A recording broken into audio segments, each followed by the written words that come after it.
కావ్య విషయంలో, స్వప్న విషయంలో అలాగే ప్లాన్ చేసింది. అలాగే ఏదో చేసుంటుందని నాకెందుకో అనిపిస్తుంది. అవును మమ్మీ, మనం కావ్యని ఇంట్లోంచి బయటికి పంపించడానికి, ఇక అత్తయ్య ప్రాణం పోవడానికి మనం ప్లాన్ చేసినట్టుగానే, ఇక ఈ కనకం తిరిగి కావ్యని ఇంటికి తీసుకురావడానికి ప్లాన్ ఏదైనా చేసిందంటావా? ఏమోరా, నాకు అదే కొడుతుంది. కావ్యని, రాజుని కలపడానికి అటు అపర్ణ వదిన, అలాగే మా అమ్మ, ఇటు కనకం కలిసి ఏదైనా ప్లాన్ చేశారేమో అనిపిస్తుందిరా. ఏదైనా ప్లాన్ చేశారంటావా? ఏం ప్లాన్ చేస్తుంటారు అని చెప్పేసి ఇక అంటూ ఉండగానే, ఏమో మమ్మీ అని చెప్పేసి అంటూ ఉండగానే ఈలోగా వెనుక నుంచి రాజు వినేస్తాడు. కావ్యని అలాగే రాజుని విడదీయడం కోసం, అలాగే అపర్ణ ప్రాణాలు పోగొట్ట ఎలాగైనా సరే కావ్యని దూరం చేయడం కోసం వాళ్ళు చేసిన ప్రయత్నాలన్నీ వాళ్ళు మాట్లాడుకుంటూ ఉంటే, అదంతా చెప్పి వాళ్ళు ఒకరికొకరు ఆ మాట్లాడడం మొత్తం వినేసి ఒక్కసారి షాక్ అయిపోయి నిర్ఘాంతుడైపోయి ఉండిపోతాడు రాజ్. కానీ రాజ్ విన్నట్టు వాళ్ళకి తెలియదు. అలా తెలియకుండా ఇక రాజ్ అక్కడి నుంచి వెళ్ళిపోతాడు. అంటే అంటే కావ్య నాకు దూరం కావడానికి, అమ్మ ప్రాణం తీయడానికి వీళ్ళు ప్రయత్నించారా? అసలు వీళ్ళు మనుషులేనా? అలా ఎలా ప్రయత్నిస్తారు? ఇంట్లో ఉంటూ తిన్నింటి వాసాలు లెక్క పెడతారా? కావ్యని నాకు దూరం చేసి అమ్మ ప్రాణాలతో చెలగాటమాడతారా? వీళ్ళని ఎట్టి పరిస్థితిలో క్షమించకూడదు అని చెప్పేసి అనుకుంటూ కాసేపు ఇక ఏం మాట్లాడకుండా అలా ఉండిపోతాడు.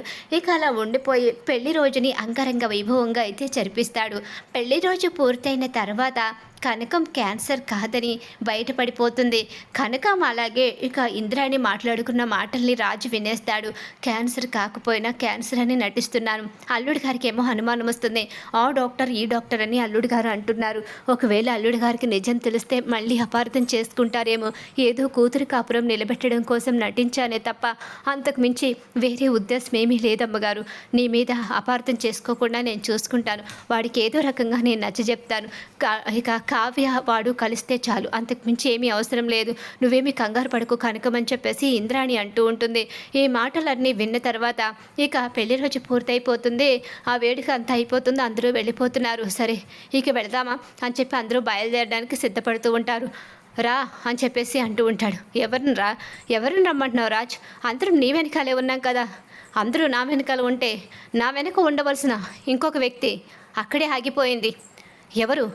ఎవరు రాజ్? ఇంకెవరు? ఆ కళావతి. ఏంటి, ఏం మాట్లాడుతున్నావు? కావ్యని రమ్మని పిలుస్తున్నావా?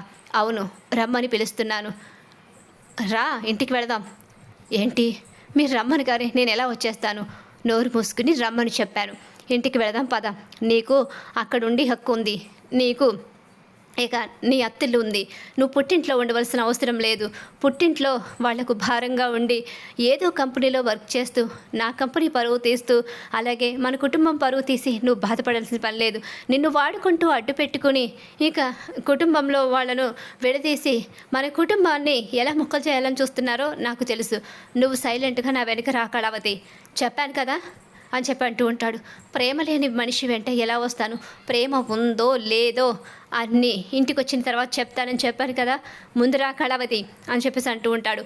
అప్పటి వరకు బెట్టి చేసిన కావ్య వెళ్ళిపోవడానికి సిద్ధపడిపోతుంది. ఇక బ్యాగ్ సర్దుకుని వచ్చేస్తుంది. కనకమైతే వెళ్ళు అని చెప్పి అంటూ ఉంటుంది. ఇక కృష్ణమూర్తి కూడా వెళ్ళమ్మా, సంసారం నిలబెట్టుకోవాలి కానీ పాడు చేసుకోకూడదు. సంసారం పాడు చేసుకుంటే మధ్యలో ఎన్నో చీడపురుగులు చేరి సంసారాన్ని నాశనం చేసి విడతీయాలని చూస్తారు. అందుకే నీ కాపురాన్ని నువ్వు నిలబెట్టుకో అని చెప్పేసి కృష్ణమూర్తి చెప్తాడు.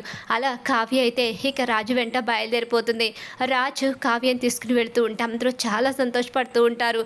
అత్తయ్య గారు, ఇక మీరు బాధపడాల్సిన అవసరం లేదు, అలాగే నటించాల్సిన అవసరం లేదు అని చెప్పేసి ఒకే ఒక్క డైలాగ్ కొడేసి అక్కడి నుంచి వెళ్ళిపోతాడు.